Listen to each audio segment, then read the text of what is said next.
Next हम बात करते हैं ग्लिनोह्यूमेरल जॉइंट की। इसके भी नाम से पता चल रहा है ये हमारे ग्लिनोइड फोसा और ह्यूमरस के हेड के बीच में बनता है ये जॉइंट हमारा। ये हमारा बॉल एंड सॉकेट जॉइंट होता है साइनोवियल वैरायटी का। इसमें भी हमारे 3 रोटेटरी और 3 ट्रांसलेटरी डिग्री ऑफ फ्रीडम होता है। इसमें हमारा कैप्सूल होगा, लिगामेंट होगा और बर्सा प्रेजेंट होगा, जिसका आर्टिकुलेशन होता है which it is composed of large head of humerus and the smaller glenoid fossa. क्योंकि हमारे स्कैपुला का ग्लिनोइड फोसा प्रॉक्सिमल सेगमेंट है जीएच ज्वाइंट का, तो जो भी मोशन हमारे स्कैपुला में होगा वो इन्फ्लुएंस करेगा जीएच ज्वाइंट फंक्शंस को। फिर नेक्स्ट हम इसके आर्टिकुलेटिंग सरफेस की बात करें तो इसका प्रॉक्सिमल आर्टिकुलेटिंग सरफेस है हमारा ग्लिनोइड फोसा जीएच ज्वाइंट का। वो सर्व करता है हमारा प्रॉक्सिमल आर्टिकुलेटिंग सरफेस। क्योंकि हमारा ग्लिनोइड फोसा स्कैपुला का जो होता है वो हमारा प्रॉक्सिमल सेगमेंट है, तो कोई भी मोशन हमारे स्कैपुला में होगा वो इन्फ्लुएंस करेगा जीएच ज्वाइंट के फंक्शन को।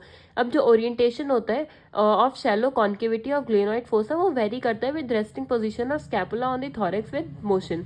जो फोसा होगा वो हमारा हमेशा लाई परपेंडिकुलर नहीं करेगा, परपेंडिकुलर प्लेन में नहीं करेगा स्कैपुला के। वो हमारा या तो एंटीवर्टेड होगा या फिर रेट्रोवर्टेड होगा up to 10 degree with 6 to 7 degree of retroversion most typical.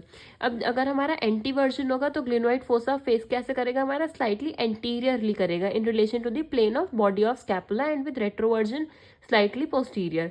जो हमारा कर्वेचर होगा of the surface of glenoid fossa वो हमारा ग्रेटर होता है, वर्टिकल डायरेक्शन में ज्यादा होगा, हॉरिजॉन्टल डायरेक्शन में कम होता है हमारे ग्लिनोइड फोसा का जो हमारा कर्वेचर होता है।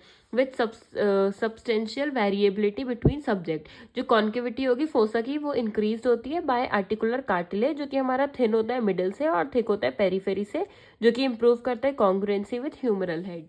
अब जो हमारा ह्यूमरस का हेड होता है वो हमारा डिस्टल आर्टिकुलर सर्फेस होता है जीएच ज्वाइंट का, और इसका and has an articular surface area that is larger than that of glenoid articular surface. जो हमारी ग्लिनोइड फोसा है उससे बहुत ज्यादा बड़ा होता है हमारा ह्यूमरल हेड, जो कि फॉर्म करता है 1/3 to 1/2 ऑफ स्फेयर।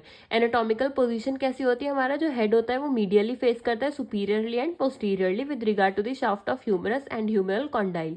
नेक्स्ट हम बात करते हैं एंगल ऑफ इंक्लिनेशन की। तो एंगल ऑफ इंक्लिनेशन क्या होता है, हमारा फॉर्म होता है by an axis through humeral head. Humerus के हेड के थ्रू एक एक्सिस जा रही है और नेक के रिलेशन में, और दूसरी हमारी लॉन्गिट्यूडनल एक्सिस जा रही है through the shaft of humerus.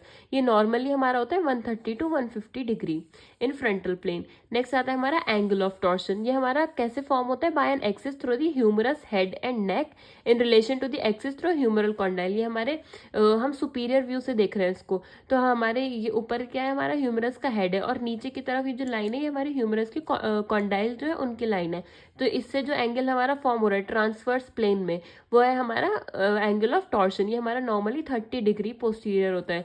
The posterior orientation of humeral head with regard to the humeral condyle is also called posterior torsion और या फिर रेट्रो टॉर्शन और रेट्रोवर्जन। नेक्स्ट हम बात करते हैं ग्लिनोइड लैब्रम की। जो हमारा टोटल अवेलेबल आर्टिकुलर सर्फेस होता है ग्लिनोइड फोसा का वो it is enhanced by glenoid labrum. यह जो भी हमारे एसेसरी स्ट्रक्चर्स होते हैं सराउंड करते हैं और इसके पेरीफेरी पे अटैच करते हैं ग्लिनोइड फोसा के, जो कि इनहेंस करता है हमारी डेप्थ और concavity of fossa by approx 50%। जो हमारा ग्लिनोइड लैब्रम है वो सर्व करता है as attachment site for the GH ligaments and tendon of long head of bicep brachii.